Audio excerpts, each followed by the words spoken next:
Halo adik-adik mahasiswa, selamat datang di pertemuan pertama mata kuliah Technopreneurship. Saya Lila Rahmawati, dosen Prodi Bisnis Digital di Institut Informatika dan Bisnis Dharma Jaya. Hari ini kita akan memulai perjalanan menarik kita untuk memahami bagaimana kewirausahaan berbasis teknologi atau Technopreneurship menjadi pilar penting di era industri 4.0. Sebelum memulai perkuliahan, saya ingin bertanya dulu nih kepada adik-adik mahasiswa. Apa yang Anda inginkan setelah lulus kuliah? Menarik ya.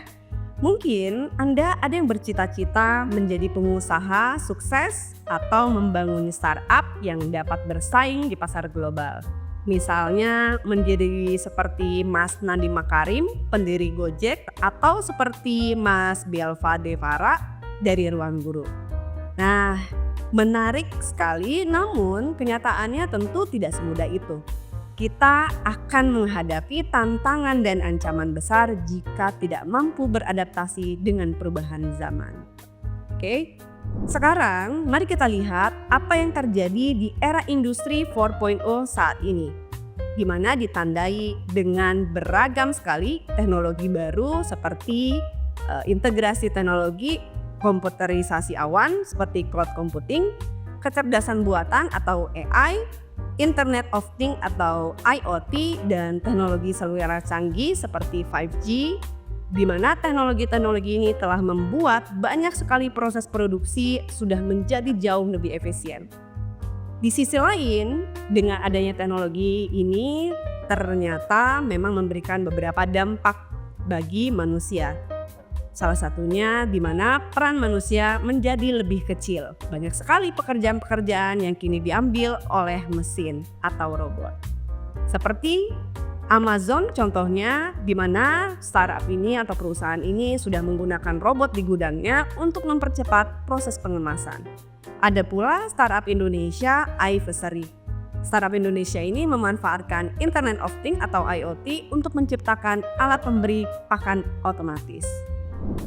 Nah, meskipun demikian, teknologi bukanlah segala sesuatu yang memberikan dampak atau dampak negatif ya. Banyak juga peran-peran positif atau dampak positif yang kita rasakan ya.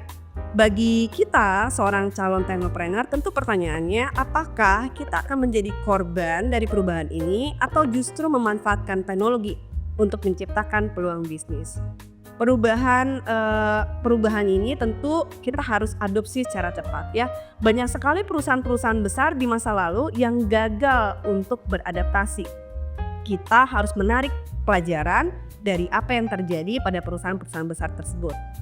Intinya kita harus bisa mengambil peluang dan mengatasi kesalahan yang mungkin akan terjadi sehingga kita tidak terjebak pada kesalahan yang sama dari perusahaan-perusahaan tersebut.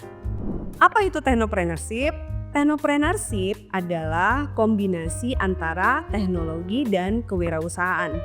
Ini adalah proses yang menggabungkan inovasi teknologi dengan pengelolaan bisnis. Dalam technopreneurship, teknologi bukan hanya alat bantu, tetapi menjadi dasar dari seluruh proses bisnis.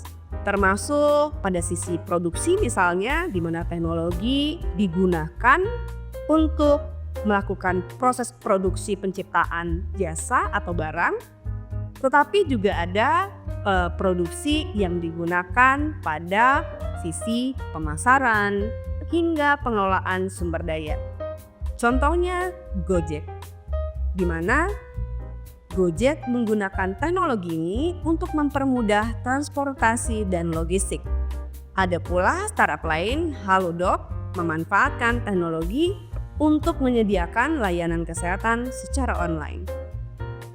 Produk lainnya ada juga TaniHub, menghubungkan petani langsung dengan konsumen melalui aplikasi digital. Nah, lalu apa itu yang dimaksud dengan startup? Karena dari tadi kita sering sekali mendengar istilah startup. Startup adalah perusahaan yang masih dalam tahap pengembangan, mencari pasar yang tepat dan seringkali berbasis teknologi. Untuk menjadi sukses, startup memerlukan inovasi berkelanjutan. Startup biasanya identik dengan perusahaan-perusahaan berbasis teknologi atau menggunakan teknologi dalam proses bisnisnya. Oke, usianya kurang dari 5 tahun dengan sumber daya yang ada di bawah 20 pekerja. Oke.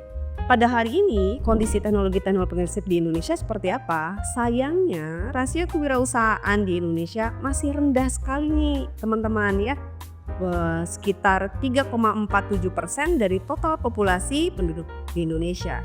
Bandingkan dengan Singapura yang mencapai 8,76% atau negara maju yang rata-rata di atas 10%. Ini adalah peluang sekaligus tantangan besar bagi Anda generasi muda untuk mengambil peran sebagai technopreneur atau membantu meningkatkan daya saing bangsa. Tantangan kita adalah gimana caranya bisa menangkap peluang tersebut dengan kreativitas dan kemampuan memanfaatkan teknologi. Sehingga Anda bisa menciptakan solusi yang relevan atau dibutuhkan oleh pelanggan. Misalnya ruang guru di mana membantu mempermudah akses pendidikan, atau startup lain seperti kitabisa.com memberikan platform donasi yang transparan dan mudah diakses oleh masyarakat sehingga membantu banyak orang untuk bisa mendapatkan pendanaan yang jauh lebih terbuka. Kedua startup ini lahir dari kreativitas dan inovasi yang berhasil menjawab kebutuhan masyarakat. Ingat adik-adik, kuncinya adalah kebutuhan pelanggan atau kebutuhan masyarakat. Gimana caranya untuk menjadi seorang technopreneur? Untuk menjadi seorang technopreneur, kita tentu membutuhkan karakter dan keterampilan entrepreneur berbasis teknologi. Ini melibatkan beberapa hal. Pertama, kemampuan mengenali peluang teknologi.